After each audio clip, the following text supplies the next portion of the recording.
Hello, friends. This is another episode of the program Empire of Lies, in which we discuss manipulation and disinformation in the Russian media. Russia declares the end of the world.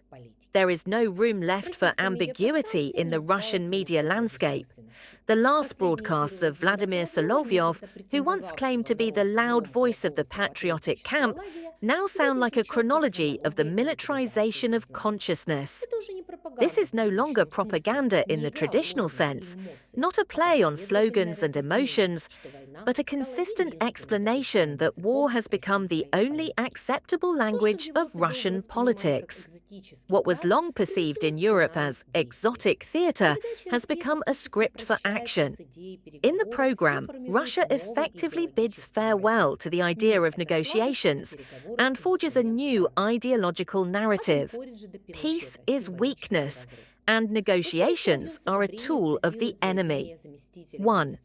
From Anchorage to Pinochet, a symbolic break on air, Solovyov approvingly quotes the statement of Russian Deputy Foreign Minister Sergei Ryabkov: "The resource of peace negotiations has been exhausted." This isn't a diplomatic remark, but an ideological divide. The studio isn't discussing how to resume dialogue, it's discussing how to live without it. Then comes the key passage.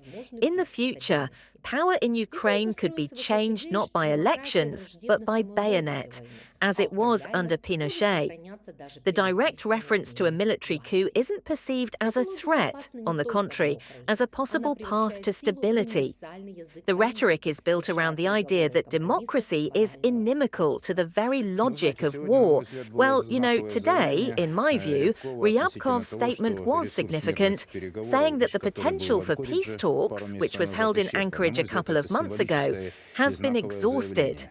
I think it's a symbolic and significant statement. This is confirmed by the actions of some countries, which we speak of with a certain sympathy, including the FEC and Slovakia, which in principle support the initiative, as it's written in local publications. Supporting, in a sense, jumping on the last train that's spending money on defense, so as not to be left on a siding. So Slovakia, too, has decided that it needs to profit from the war and sell its mine-clearing equipment and other ammunition. So even Slovakia, in this regard, has taken the path of militarization. Clearly, these are the consequences of the United States' actions to date, their complete rejection of peace negotiations. I believe that what we postponed for 2 months